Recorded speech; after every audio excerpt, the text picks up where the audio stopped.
hier donc autopolice bi day obligé suivre rythme cortège bi. waaw mais parce que li nga xam ne mat naa wax ci boo seetloo.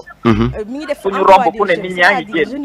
non c'est sûr man nee naa la plus cortège bi di yàgg plus foule bi di gën a bari. parce que fu ñu romb am ñu ñëw dolleeku ci.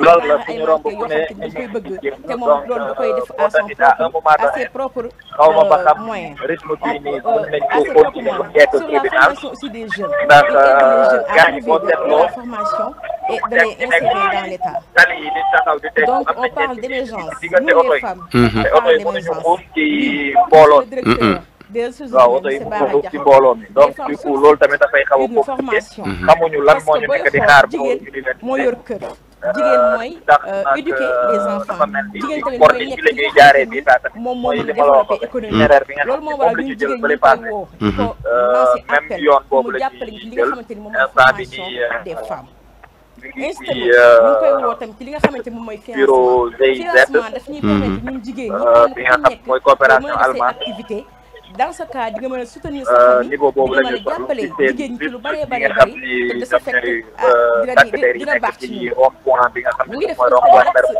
l'accès facilement à la santé c'est-à-dire oto yi instant bi ñu may wax ak yow taxawagum nañ waaw taxawagum nga war ko yóbbu xaw ma ba xam ak dafa am yeneen barrière donc moom bu ñu jàppale ci santé bi ñun loolu suñu avantage la raison pour laquelle ñu ko ciy woo pour muy wutal ay li nga xamante ni moom mooy ay dañ fay fekk ay takk der donc takk der yooyu noonu des fois lu ci bari dañuy def ay barrières muy sax ñuy tegg nit ñi mais là dafa mel ni et aussi nous remercions son staff qui sont les hommes qui sont derrière nous bàyyi nañu ñëpp vous êtes très engagés boo yi boo yaa ngi def yëkkati seeni loxo ci kanamu takk der yi di def liberté boobu waaw yëkkati seen loxo yi ci kaw donc wane ni jàmm ñu woote.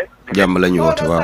waaw waaye jàmm jooju nag du lu ñuy dañ koy manifester di ko wax di ko doxe waaw ñoom daal ni ñu def nii rek ànd ak moom nañu wéy noonu rek di dox ànd ak moom ba tribunal. waaw waaye tamit tàgg der yi tamit ñoom tamit taxaw di jàpp seeni jàmbur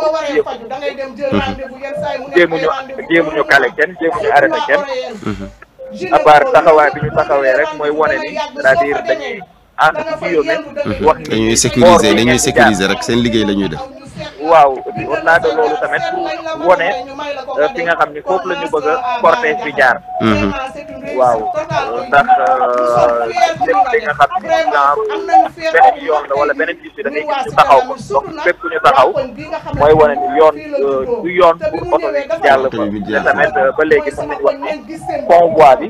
mu ngi respecté li ni mel ba heure bi may wax ak yow ni convoi bi fi ñu ko jaarloo foofu la nekk di jaar waaw fi ñu ko jaarloo foofu la nekk di jaar. mais yegsee gu leen côté bureau kii Atepa.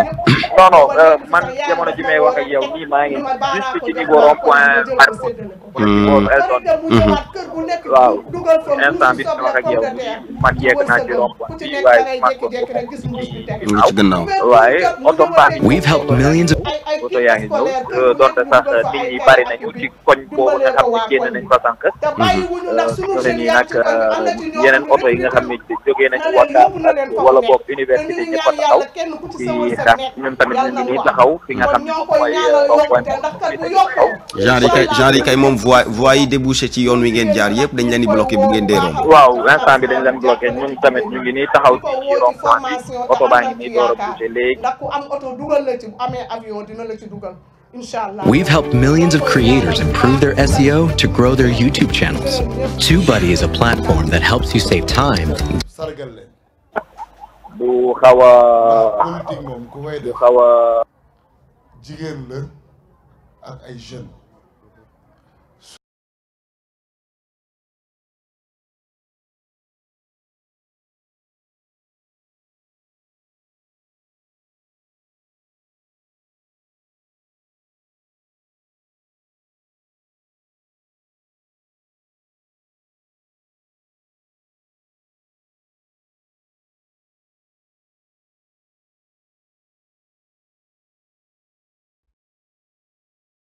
We've helped millions of creators improve their SEO to grow their YouTube channels.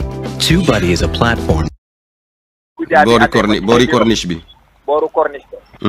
mais oto bi nga xam ne moom moo topp seen ginnaaw di oto chef du protocole Ousmane Sonko bi. oto boobu noonu moom mu ngi taxawee comme ku bëgg a dem booru rond point ba. léegi nag li nga xam ne xew na mooy ñi taxawoon boor bi ñu doon ñëwee. takk der yi fa taxawee woon. instant bi ñëwaat nañu taxaw gën a bloqué ba li nga xam ne moom mooy oto yoonu université bi. donc ñi taxawoon parce que Ousmane Sonko ne woon na kenn du ko tànnal yoon. waaw waxoon ni kenn du ko tànnal yoon. jamono ji nag Abass Fall ak ki nga xam ne moom mooy chef protocole Ousmane Sonko. ñu ngi daal di dem ci oto Ousmane Sonko wàcc nañu seeni oto taxaw nañu oto yi taxaw nañu boo yaa ngi taxaw di yuuxu naan nii la ñuy jaar nii la ñuy jaar nii la ñuy jaar takk der yi ñoom ñu ngi taxaw donc jamono ji ni ci rond point bi taxaw di xaar. waaw takk der yaa ngi taxaw ñu ngi xaar. xool ba nga xam chef de protocole Ousmane Sonko bi ak Abass Fall daal nañu dem ñu ngi dem xam naa Ousmane Sonko la ñuy dem gis waxtaan ak moom xool ba xam nan la ñuy mujjee def mais heure bi may wax ak yow nii ñu ngi nii taxaw ci rond point bi. li xew moom mooy gars ñi nee nañu yoon bi jëm booru université boobu yoon boobu la ñuy jëm taxawaay bi. maanaam daal yéen oto bi jiite woon cortège bi mooy waa BIP. waaw da ngeen jël direction côté Kër Atepa pour fëlee ci corniche bi. booru corniche bi waaw. bi ñu yegsee ba ci rond point Mermoz. auto sécurité Ousmane Sonko tourné jël yoon bi jëm université. booru université. te foofu policiers yi dañ fa taxaw. dañ fa taxaw takk der yi taxaw fa ne mbir moomu du am. Abass Fall di député. ak ki nga xam ne moom mooy chef protocole Ousmane Sonko. daal di génn en tout cas du ñàkk mu am benn mouvement bi nga xam ne dina ngi tëj parce que déggawuñu surtout que Sonko dafa ne woon surtout que moom Sonko dafa ne woon fu ko neex lay jaar. takk der yaa ngi bougé. takk der yaa ngi bougé. takk der yaa ngi bougé di dem ci booru oto Ousmane Sonko en tout cas gars yi du ñàkk ñu commencé sànni ay en tout cas. gaa yaa ngi bougé takk der yaa ngi bougé takk der yaa ngi bougé takk der yaa ngi bougé ñu ngi dem ci booru oto Ousmane Sonko bi. ñu ngi dem gaa yaa ngi daw gaa yaa ngi daw gaa yaa ngi daw Barthélemy oto bi taxaw na. man kay ragal naa fii dina am jaxasoo. waaw fii moom loolu la gën a nuróol. en tout cas daal ki nga xam ne moom mooy chef de protocole Ousmane Sonko bi ak Abass dem nañu fi nga xam ne moom mooy gis Ousmane Sonko. waaye instant bi nii gars yi takk der yi ñëw nañu defaat nañu yenn barrière taxaw nañu di xaar taxaw nañu. oto yaa ngi taxaw benn oto bougé wul ci defe naa. ci mbir mi nga xam ni xewoon na mooy première convocation Ousmane Sonko affaire Adji Sarr bi. ci rond point bii la tamit la coow li juddu woon. ba ñi nga xam ne ñoom waa bi daal di ñëw jël Ousmane Sonko yóbbu. bu ñu fàttalee ko bañ ko yóbboo ci gendarmerie bu Colobane. ci rond point bii tamit tey fii la ñu taxaw ne dañuy jaar yoon bi nga xam ni moom mooy yoon bu jëm ci booru université bi. donc ba heure bi may wax ak yow nii oto yaa ngi nii taxaw. mën na am peut-être fii ak ci kanam dina am li nga xam ne dina sotti Abass ñëw na Abass Fall ñëw na chef de protocole bi ñëw na nee nañu yoon bi nga xam ne ñoom foofu la ñu bëgg a jaar foofu la ñuy jaar.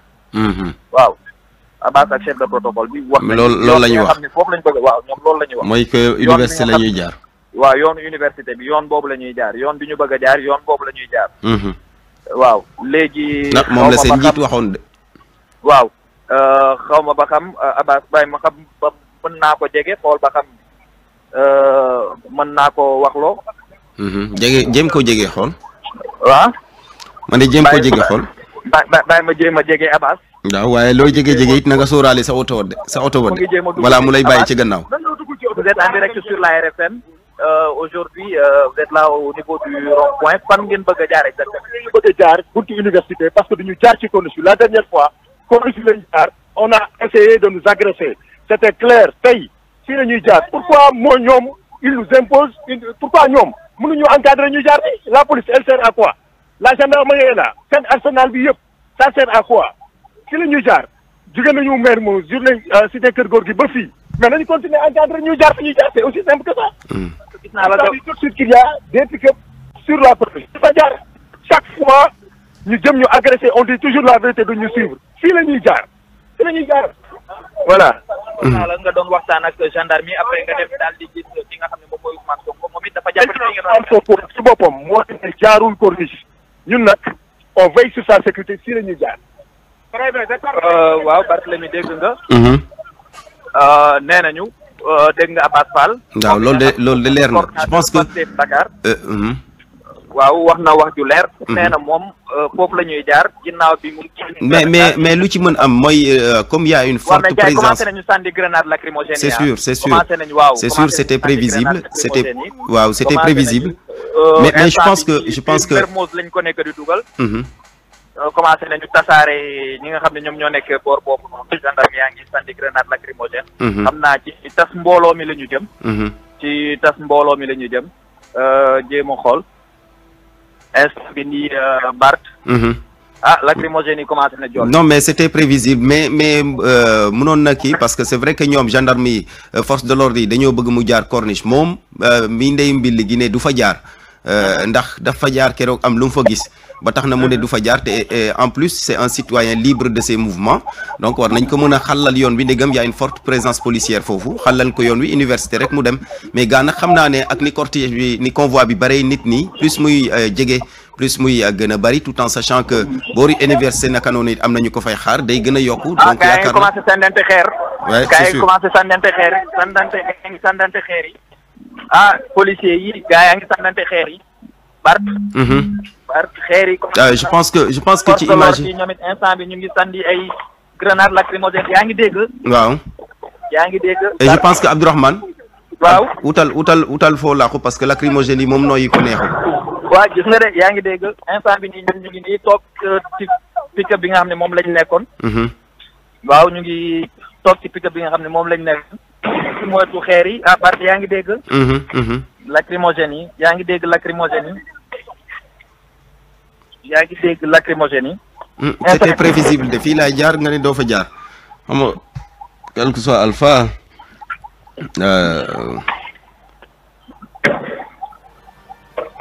Abdourahmane waaw dafa saf wutal foo laqatu ñu bàyyi la tuuti.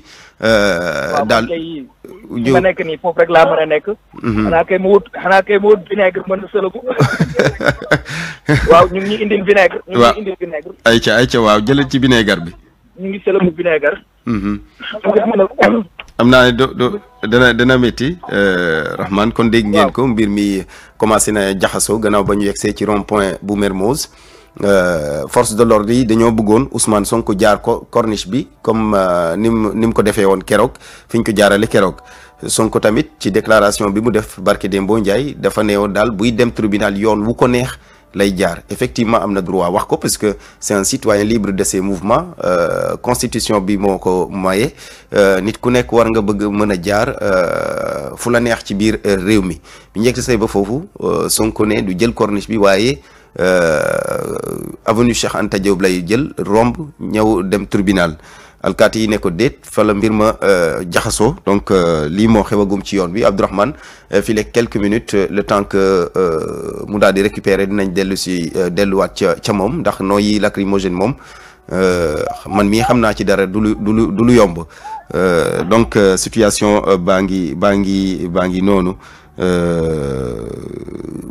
Amadou Sabar ba mu ngi si ligne bi Sabar Amadou Sabar dem na ab tukulóor la boo demee ma ngay ndékki kon Abdourahmane ba tey xam naa bu maa ngi nii. yaa ngi fi.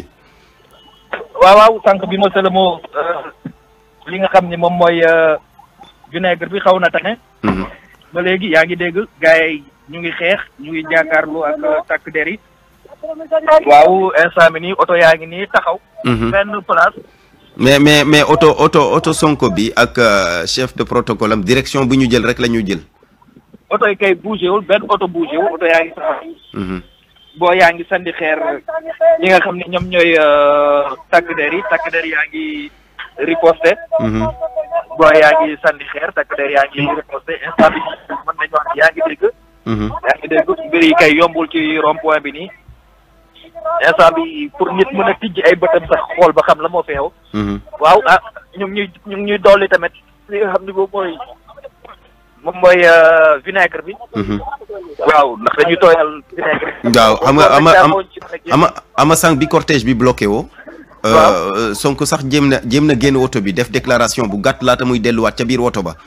waaw moom nee na du jaar ci corniche bi parce que nee na corniche bi dafa am ay milices ak ay nervis yu fa taxaw. ay pick-up nga xam ne yooyu lañ fa taxaw loolu la. voilà moo tax mu ne du fa jaar. waaw mais déclaration bu gàtt la. donc déclaration bu gàtt la daal di dellu soit ci biir oto bi. loolu la mooy instant bi nga xamee ni ñoom Abbas daal nañu génn pour dem daje ak moom moo taxoon ma daal di jël Abbas pour mu wax ma lan la jot a waxtaan ak ki nga xam ne moom mooy Ousmane Sonko. donc Abbas ci la daal di wax ni Ousmane Sonko sax dafa insister ni. ni ñoom ci yoon boobu la ñuy jaar. donc jamono jii may wax ak yow nii oto yaa ngi nii taxaw. bougé gu leen ba léegi. waaw avocat ki nga xam ne moom mooy Ousmane Sonko génn na ci otoom mu ngi ñëw avocat bi génn na foule bi tasaare nañ leen. waaw Abdourahmane. waaw defar. non ñëwaat na instant mi nii mën nañu waxtaan. mais léegi Bamba Kassé bu Synpics dafa nekk si ligne bi. d'accord ok waaw te Abdourahmane desal de bul dem Bamba Kassé nu ngi lay nuyu. maa ngi lay fay. waaw yow voilà jiital Synpics syndicat gi ëmb professionnels yi yëngu ci wàllum tasum xibaar yéen gannaaw li xew démb apparemment vous avez un message à adresser aux journalistes. waaw bon pas un message particulier ñun message bi ñuy wax rek ñu ngi ko jëmale ci suñuy ñoñ maanaam si ñi nga xamante ni ay professionnels lañ de l'information et de la communication. apparemment wax ji ñuy wax démb am na ñoo xamante ne xëy na neexu leen waaye nag loolu man mënoo ci dara bu fekkee ni. kuréel da nga cee bokk.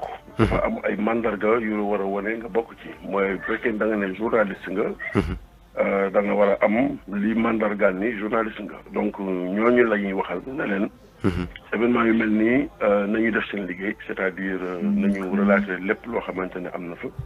nañu bañ a jox seen bopp benn sens interdit ndax li ñu leen sas mooy. le droit du public à l'information maanaam actuellement ñëpp a ngi scotché ñi di déglu rajo ñi di seetaan ay live ñi di seetaan télé bu fekkee am na télé yi def direct bi. nañu def seen liggéey te ñu yem ci def seen liggéey. absolument. aussi surtout nañu def attention ci li ñuy positionné woo. ndax du ñu ay manifestants du ñu ay accompagnants ay journalistes nañ du ñu également ay forces de l'ordre. donc nañu nekk dans une position d'équilibre. wane li fa am wax commenter li nga xamante ne mooy fait yi. te it voilà ñu veiller également à leur sécurité dernière chose bi mooy ñoom ñi nga xamante ne identifiable nañ xamante nañ seen biir nañu àndandoo. ñu àndandoo te nañuy bañ ku leen rax. voilà c'est ça. waaw loolu daal mooy consigne yi nga xamante ne. waaw ci lépp lu ñuy liggéey daal nu nekk en groupe. voilà faut pas que mu am ay koo xam ne dafay isolé wu. amul influenceur amul youtubeur amul activiste bu leen kenn rax. voilà maintenant ñooñu ñi ma tudd léegi influenceurs yeeg youtubeurs yeeg ñooñu droit à l'expression dafa am. ñoom mën nañoo filmer def lu leen neex loolu seen affaire la ñoom ak ñi nga xamante ni ñoo yor sécurité waaye man ñun journalistes yi ñooñu ñor. te seen sécurité journalistes yi ak caméraman yi techniciens yi ñooñu ñor ñooñu seen sécurité nañuy lijjanti. bu nga seetloo démb gaañu yi fi am ay journalistes lañ ay professionnels lañ. caméraman moo gaañu caméraman nañ jàppoon donc ñoom dañuy xam ni bu mbir yi sookee wala mu soxee ñoom ñoo war a d'abord nekk seen premier cordon de sécurité en étant ensemble. voilà. merci message bi leer na Bamba Kassé njiital Synpics sàkku ci journalistes yi ñoom ñuy faral di booloo bu leen kenn rax wax na ko du youtubeur du ki nga xamante ni moom mooy ñëw filmeel ci coobare boppam donc ñi nga xamante ni dañoo jóge ci organe de presse doon ay professionnels yone seeni carte nañu def groupe ñuy doxandoo ci mbir mi Abdourahmane Diallo mu ngi ci ligne bi Abdourahmane. waaw. lu am bees bougé ngeen.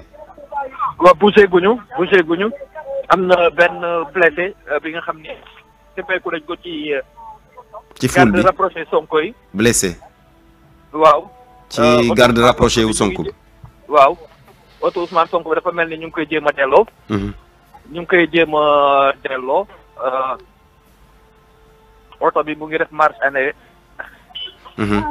ño yéen a ngi toujours rond-point cité rond-point Mermoz côté station Elton bi. waaw mais oto Ousmane Sonko bi dafa mel ni dellu dañ ko bloqué. def comme ku ko fa delloo. tourné waat na jëlaat yoon bi nga xam ne mooy yoon bi ñu jóge woon. yoonu rond-point kii bi oto yaa ngi dellu. donc cortège Sonko bi dafa dellu. waaw oto yaa ngi jël beneen position ñu dellu comme booru bi ñu jógee woon. waaw oto yaa ngi tourné waat ñu ngi wax ne oto yi tourné. ñu ngi wax ne oto yi tourné. jamono jii nii oto yaa ngi jéem a tourné. ñu xool ba xam dañuy dellu fi nga xam ne foofu la ñu jógee. mais oto Sonko bi moom tourné ba pare dañu ne dañu def demi tour léegi xamuñu fan lañ jëm ba xam. oto Sonko bi rek moo tourné wala oto yi newoon ci gannaaw yëpp a ko topp. non oto yëpp ñu ngi ko oto yaa ngi jéem a def demi tour. oto yaa ngi est-ce que ñibbiwul est-ce que newul di ñibbi oto yaa ngi def demi tour. parce que gis naa sànq ci image yi muy wax ak force de l'ordre yi. après dugaat otoom xaw ma nag lu ñu waxante foofu ak ban décision la jël. en tout cas oto yaa ngi def demi tour. oto yaa ngi def demi tour. oto yaa ngi def demi tour. ñu ngi xaar suñu chauffeur. seen chauffeur bi moom anamu. suñu chauffeur dafa xam nga ci garde sécurité yi la bokk. ok garde rapproché yi. garde rapproché yi la bokk. donc du coup oto yaa ngi ñëw waaj a tourné. pour def demi tour. waaye teewul ba léegi xeex bi. waaw ñu ngi tiire kay maa ngi dégg grenade yi. waaw mu ngi xew fi nga xam ne moom moo kii bi nii.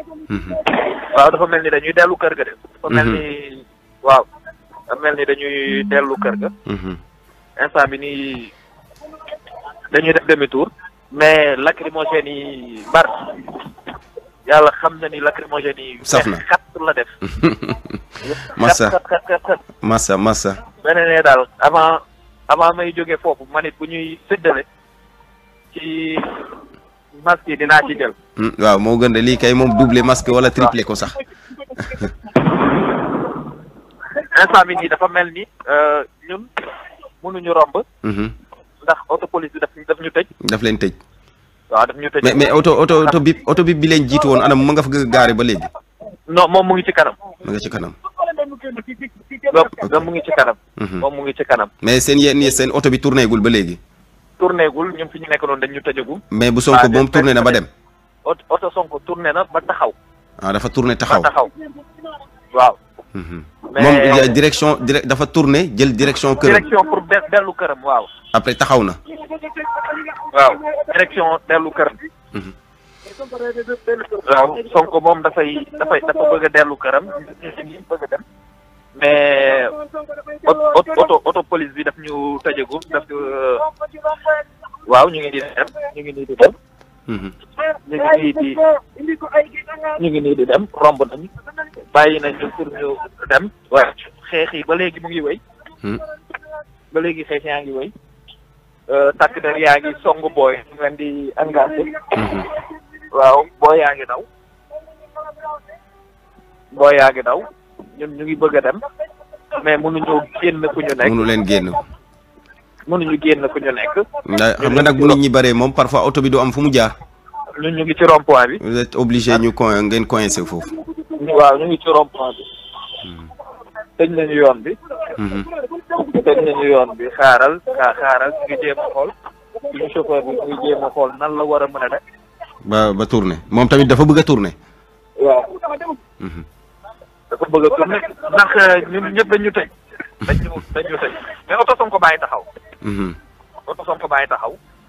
moom fu mu taxaw à hauteur du rond-point wala dem na ba fa tolloog yaayam. à côté du rond-point. wetu rond-point bi man fi ma taxaw nii ci rond-point bi maa ngi seen oto bi. ok. fi ma taxaw nii maa ngi seen otoom bi buntu bi tijjeeku na. mooy buntu otoom moom. tijjeeku na donc du coup buntu bi tijjeeku na ñi nga xam ne ñoom ñooy force de l'ordre yaa ngi taxaw. ci buntu oto bi. mais yoon bi lépp la ñu fàtt amul kenn ak fenn ku nit mën a romb. amul fenn ak kenn ku nit mën a romb. donc président Ousmane Sonko dafa mel ni moom mu ngi ci biir otoom. buntu yi tijjeeku na. mais ba léegi moom mu ngi ci biir kii Mari Sagna moom it yegg na léegi. yegg fan. day yegg si wala ci rond-point bi. day yegg si ci rond-point day door a yegg si. day doog a yegg si. day doog a yegg si mu ngi dem ci Ousmane Sonko fi mu nekkee. mu ngi dem foofu journaliste yi ñëpp ñu ngi wër oto bi nga xam ne. xaw ma ndax dégg ngeen Abdourahmane. waaw xaw ma ndax dégg ngeen message yu Bamba Kassé bi sànq nee na daal ñu nekk professionnel de l'information te ñëw ngir def seen liggéey. bu ñu réeroo seen biir nañuy toog tout le temps en groupe su ko defee ñu. facilement ñu identifier leen. voilà loolu aussi li am solo la boo nekkee ci terrain bi travailler en groupe. waaw Ousmane Sonko dafa mel ni dañ ko bëgg a génne ci biir oto bi. dafa mel ni dañ ko bëgg a génne. gis naa avocat bi di xataraayu. avocat kan la ban avocat la Ciré Clédor. Ousmane Sonko waaw. mu ngi doon bañ kii mu ngi noonu taxaw Ousmane Sonko mu ngi noonu maa ngi koy séen. maa ngi koy séen dafa mel ni dañ koy bëgg a dugal ci biir oto bi xale yaa ngi bañ. yaa résistance. dañ ko génne ci oto force de l'ordre yi ñoo koy génne foofu noonu yëpp. gazé nañu foofu. kii jàpp nañ ko Ousmane Sonko Ousmane Sonko ak kii la ñu jàpp Ousmane Sonko ak Guy Marius Sagna ñu ngi nii jàpp nañ leen. jàpp nañ leen Ousmane Sonko ak Barthélemy. ak kii ak Safirula ak. Guy Marius. ak Guy Marius Sagna. jàpp nañ leen. gaa yaa ngi bañ gaa yaa ngi xataraayu. jàpp nañ leen te nit ñi bañ nañu pour ñu yóbbu leen. Ousmane Sonko jàpp nañ ko moom ak lacrymogène gaa yaa ngi gaañe. moom lacrymogène yi kay xam naa dina saf ñu ngi leen di masaw yéen ñi nekk ci terrain bi kon mbir mi dafa mel ni dafa jaxasoo carrément. jàpp nañ dugal nañ ko ci benn pick-up. dugal nañ ko ci oto avocat am lañ ko dugal. waaw yaa ngi dégg. yaa ngi dégg. waaw effectivement maa ngi dégg. yaa ngi dégg.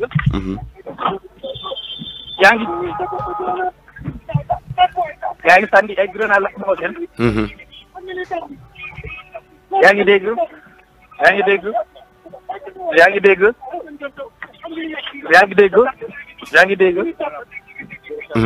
mais finalement Abdourahmane. waaw Abdourahmane kon Sonko dañ ko jëlee ci otoom yóbbu ko ci beneen oto. dañ ko jëlee ci otoom yóbbu ko ci oto maître Ciré Clédor Ly moom ak ki nga xam ne moom mooy. Guy Marius Sagna. donc ñoom ñaar Sonko dañu ko jëlee ci otoom moom ak Guy Marius Sagna. yóbbu leen ci oto maître Ciré Clédor Ly. waaw ci oto boobu laa seen foofu lañ leen dugalee. foofu lañ leen dugal. Massa xam naa ne condition liggéey bi ci terrain bi métti na. waaw condition ba image yi doy waar trop. parce que saxaar si bari na. waaw dañ leen téye taxañ leen dugal leen. di leen jaarale forcé instant yi nag dugal nañ leen ci oto maître Ciré Clédor Ly. ci oto boobu lañ leen dugal. ci oto boobu lañ leen dugal lu ñu leen ci oto boobu baa ngi dem. oto baa ngi dem. lépp li nga xam ne cortège bu waroon ànd ak oto bi bañ nañ ko. waaw. donc amatul ko léegi nag buñ ko dugalee foofu après oto bi nu mu def dañoo tourné waat. ou bien dañoo tourné def comme kuy dem boobu Ousmane Sonko. ok mais oto Ciré Clédor Ly ban direction la jël direction kër Ousmane Sonko wala direction corniche bi. direction kër Ousmane Sonko la jël. ok direction kër Ousmane Sonko la jël. mais dafa taxaw. waaw dafa taxawagum. ndax yoonu bi dem kër Ousmane Sonko dañ ko bloqué. waaw yoon bi dañ ko bloqué. ok yoon bi dañ ko bloqué. oto baa ngi noonu. gars yi dañu leen dugal. est-ce que newuñu di yóbbu Ousmane Sonko tribunal. dafa mel ni oto baa ngi tourné waat pour def comme kuy dem booru tribunal. mais tourné pour jël sens bi ngeen doon jël. sànq pour fële ci corniche bi. waaw. ok. instant bi nii est-ce que tamit bëgguñu ko génnee ci oto boobu dugal ko ci beneen oto parce que waa BIP ñu ngi noonu taxaw. ñu ngi indi seen oto bi. ñu ngi indi seen oto bi ci kanam. donc xam naa waa BIP dañ ko xam naa waa BIP dañ ko bëgg a dugal seen oto. waaw ñu ngi indi seen oto bi ci kanam. ñu ngi indi seen oto bi. ñu ngi indi seen oto bi. ñu ngi indi seen oto bi. nee nañu waa ji na taxaw na oto bi taxaw. ñu ngi taxaw. Barthélémy instant bi rond-point bi lu ne mu ngi fi. gaa yaa ngi taxaw xam naa ne dina jaxasoo foofu. waa gaa yaa ngi taxaw oto bi mu ngi arrière. oto bi taxaw na di xaar. di xaar oto bi nga xam ne kii nu mu tuddati Guy Marius Sagna ak Ousmane Sonko dugal nañ leen fa. oto baa ngi taxaw garde rapproché Ousmane Sonko yaa ngi noonu ñi nga xam ni ñoom ñoo nekk ci oto bi force de l'ordre yi ñoomit ñu ngi taxaw. waaye am na ci ay takk der yi nga xam ne ñoomit ñëw nañu dafa mel ni dañu bëgg génne Ousmane Sonko ci oto boobu dugal ko ci oto bi nga xam ne moom mooy oto BIP bi. loolu daal la nirool. loolu la nirool. waaw ñu xaar fekk ci kanam tuuti rek xëy na nañ ñu xam ci lu leer. garde rapproché taxaw nañu. waaw donc dafa mel ni Ousmane Sonko lañ bëgg a génnee. gaa yaa ngi ñëw. gaa yaa ngi ñëw ndax la nit. gaa yaa ngi ñëw ci oto bi. ñi nga xam ne ñoom ñooy force de l'ordre yi. ñu ngi ñëw ci oto bi Ousmane Sonko nekk. waaw ci oto bi Ousmane Sonko nekk. mooy oto Ciré Clédor Ly bi. waaw dafa mel ni dañ ko bëgg a dugal ci. oto BIP bi mooy comme oto bi nga xam ne moom lañ ko dugal la dernière fois. mooy biñ koy delloo këram bi ñu jógee tribunal. waaw biñ koy delloo këram. waaw instant nii mën nañu wax ni ki nga xam ni oto bi ubbi nañ ko. oto bi ubbi nañ ko. ñu ngi wax ni nañu puus. ñu ngi wax ni nañu puus xamuñu est-ce que oto bi est-ce que sécurisé wuñu ko ci biir. waaw mais ñu ngi koy ubbi mu ngi avocat bi ñëw na. avocat bi ñëw na maître Ciré Clédor Ly moom it ñëw na ci otoom bi Ousmane Sonko dafa mel ni mu ngi waaj a génn. ñu ngi koy génnee mais mu ngi taxaw résisté na génnagul ñu ngi ne avocat bi na dugg ci beneen côté bi avocat bi dugg na. ci oto avocat bi dugg na ci oto BIP bi. ci otoom bi moom. ah ok ci otoom moom ci oto Sonko bi la nekkoon. waaw mais avocat bi dafa génnoon na waaye dafa dellu ci otoom toog. waaw dafa ñëw non du ci oto Sonko bi léegi oto avocat bi lañ nekk. oui loolu laay wax kay waaw. waaw mais xam nga avocat bi moom ak Sonko ñoom ñoo nekkoon ci oto Sonko bi moom instant bi mu ngi ñaan nañu defagum ndànk ñu xool ba xam nan la ñuy décider pour Ousmane Sonko mais li ma la mën a wax mooy jamono jii nii. ñu ngi xëccoo ci buntu oto maître Ciré Clédor Ly dafa mel ni dañu bëgg a génne Ousmane Sonko dugal ko ci beneen oto. mais mbir moomu noonu doonul li nga xam ne lu yomb la ci jamono jii nii ndax fexe nañ ba dugal ko ci biir oto boobu noonu. avocat bi moom it dugg na ci biir oto bi. fi mu ne nii lu mu nirool daal mooy génnee ko ci oto boobu daal di koy dugal ci oto police. ndax jàpp nañ ni peut-être loolu moom mooy gën a yomb pour mën koy yóbbu. ndax fi mu ne nii waaw gaañaa ngi daanu gaa yaa ngi déconné ci ay nitam. jàpp ni kenn du def yenn ni Ousmane Sonko. ñu ngi daanu ñu ngi waaw xam naa du ñàkk dara tamit ci kanam dina am ay mën naa am ñu sànni fi aussi gàll lacrymogène ndax mbooloo bàyyi commencé bool. dajalu ndax mbooloo bàyyi commencé. ñoom force de l'ordre yi kay dajaloo la ñuy bañ. waaw dajaloo la ñuy bañ. saa yu rek waaw Ousmane Sonko waaw génne nañ Ousmane Sonko. instant yi sànni nañu benn gaz lacrymogène sànni nañu benn. gars yi noonu la ñuy def pour tasaare gaañi. ñoom kay fu mbooloo bëgg a am rek ñu tasaare leen. waaw am na ñenn ñi nga xam ne ñu ngi daanu. am na ay nit ñi nga xam ne ñenn ñaa ngi daanu. lu leen di daaneel moom gaz bi wala. waaw ñenn ñi gaz bi ñenn ñi xam nga rek gàllaaj yi. loolu moom ay mbir la yi nga xam ni lépp a ngi ci. lépp a ngi ci biir. waaw lépp ay waa ji këdd na lay déet waay. waaye mënul ñàkk ci instant bi ni moom loolu lu ndaw la lu nit mën a jot. waaw.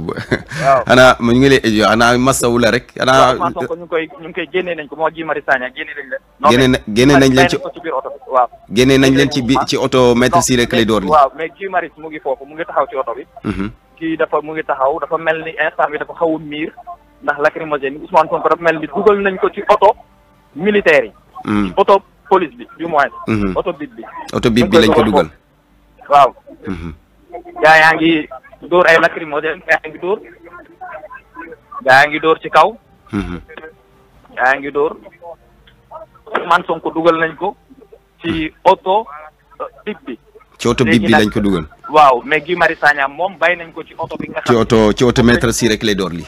waaw. Guy Marius moom bàyyi nañ ko ci oto bi nga xam ni foofu la nekkoon. léegi Ousmane Sonko dugal nañ ko ci oto police bi oto bib bi ñu ngi tëj oto bi. moom ak avocat ñoom ñoo fa nekk jamono jii nii moom ak avocat bi. ñoom ñoo fa nekk Guy Marius Sagna moom instant bi mu ngi nii dafa mel ni ku miir gaa yaa ngi koy yóbbu ñu ngi koy yóbbu. am na lacrymogène yi moom. lacrymogène yi moom loo résister mu am fu mu la jaar. Guy Marius dugg na moom it ci otoom. donc du coup. Abdourahmane. waaw. léegi Ousmane Sonko. waaw ak avocat ak avocat am ñoo nekk ci oto bi. ñoom ñoo nekk ci oto bi. waaw instant bi nii ñu ngi koy yóbbu. ñu ngi koy yóbbu moom ak avocat am. ñoo dugg ci oto bi. fu ñu koy jaaralee ci corniche bi. ah non léegi mu oto bi bougé oto bi bougégul. ah bougégul. mu ngi ni dañuy xàll yoon bi. am na benn oto bi nga xam ne moom moo ne ci kanam. oto bi dafa mel ni lu paan. léegi instant bi ñu ngi jéem a xool nan la ñuy def ba puus oto bi. waaw. dugal ñu ngi noonu di ko yóbbu. oto baa ngi dem. oto baa ngi dem.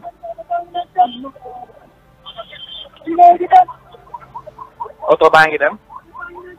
lépp li nga xam ne am na oto civil yi tamit ñoom it dañu daal di faare li nga xam ne moom mooy oto bit bi. léegi oto bit baa ngi reculer xam naa dafay dañuy mbëkk oto yi ñu ngi oto yi instant bi nii su defoon ndànk ay oto yi oto am na benn oto civil bi nga xam ne moom moo taxaw. gars yi dañ koy mbëkk ñu ngi koy mbëkk oto bi ñu ngi koy mbëkk amul chauffeur oto bi ñu ngi koy mbëkk ñu ngi diri oto bi. waaw day yàq oto jàmbur mu ngi diri oto bi waaw day diri oto bi pour mën a romb ndax waa ji moom moo waaw. dafa bàyyi oto bi ci digg tali bi.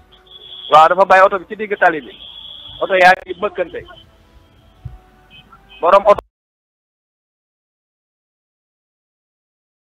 léegi na la taxaw naan sama oto bi maa ko teg bu leen bu yàq sama oto caabi baa ngi nii mais yàq nañu ginnaaw oto bi yëpp. waaw waa jooju kay kan moom oto bi waa ji taxawul. nekku fa woon donc yàq nañu oto bi yëpp. waaw. yàq nañu oto bi yëpp léegi instant bi nii xam naa force de l'ordre di taxawaay bi ñuy am mooy benn oto bañ a topp li nga xam ne moom mooy cortège bi.